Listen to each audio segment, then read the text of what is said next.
So MBS and MBZ may not be the best of friends anymore, but the Saudi crown prince has no dearth of options. In fact, he has just revived an old friendship. I'm talking about Turkish President Recep Tayyip Erdogan. MBS and Erdogan used to be bitter enemies. Erdogan once accused MBS of using Saudi agents to murder journalist Jamal Khashoggi. So you can imagine what this relationship looked like. But now the two leaders are all hugs and smiles. Erdogan was recently in Jeddah. He gifted the crown prince new cars. MBS then drove the Turkish president around. It looked too good to be true and quite a U-turn for Erdogan. But then again, when your economy is in a shambles, you will try every trick in the book to woo a potential investor. And that's exactly what Erdogan is doing, wooing the Gulf states. And what is he getting in return? Defense and energy deals. Saudi Arabia and Turkey signed a lot of agreements. The biggest one was this, a drone deal between Turkish defense firm Baykar and the Saudi Defense Ministry. Now some context here. Baykar is one of Turkey's most popular arms makers.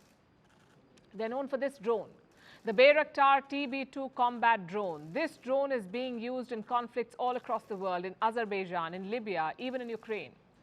And Baykar has export agreements with 30 countries. All of them want the Bayraktar drone. So you can imagine how popular it is. But the deal with Saudi Arabia is not for the Bayraktar drone. The Saudis want an even more advanced machine, a drone called a clinched. In Turkish, it means raider.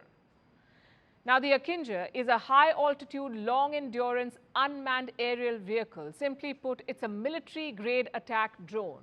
Compared to the Bayraktar, it is more advanced. In fact, it is the most sophisticated drone built by Turkey till date. So obviously, it has generated a lot of interest.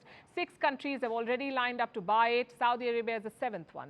The details of the deal have not been made public, but Baykar calls it, quote-unquote, the biggest defense and aviation export in the history of Turkey. So we don't know how many drones Riyadh is buying, but it has to be a big number for the company to call it the biggest deal ever. These drones will be deployed in the air and naval forces of Saudi Arabia, which brings us to the question, why does Saudi Arabia need so many attack drones? And not just drones. The Saudis are spending big on defense overall. They're ramping up military acquisitions. A new report shows that Riyadh is the 5th largest military spender in the world now. It ranks higher than the UK, Germany, and France. In 2022, Saudi Arabia spent $75 billion on its military. That's a 16% increase from the year before. In fact, Riyadh spends around 7.4% of its GDP on defense, 7.4%. That's more than any country except Ukraine, and Ukraine is currently at war. But what explains Saudi Arabia's trajectory? This, by the way, is in line with the regional trend. West Asian nations spend almost 4% of their GDP on military spending. The global average is 2.2%, so they are almost double the average. Where is this money going? Drones are a big draw, obviously. So are fighter jets. In fact, West Asia has always been a major buyer of advanced fighter jets. There are 4 major deals now. And these deals could reshape the region. The countries involved here are Turkey, Iraq, Iran, and Egypt. Turkey is eyeing the F-16 deal with the US. They've been waiting for a long time for this. If it comes through, this would be their biggest arms deal with America in almost a decade. Meanwhile, Iran is planning to buy the Su-35 flanker jets from Russia. They could arrive in Tehran later this year, and this is also a very significant deal, their biggest in 30 years.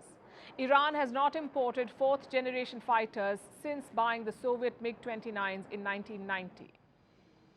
Then you have Iraq. It is apparently negotiating for 14 Rafale jets.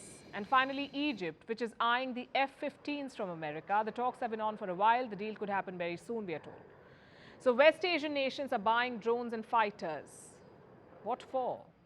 Are they preparing for new wars? Or are they investing in deterrence capabilities? The regional dynamics are shifting. Also, oil revenues have gone up recently, and some of that money is being diverted for defense purchases. So they're arming up. And there's nothing to suggest that this trend will change in the coming years.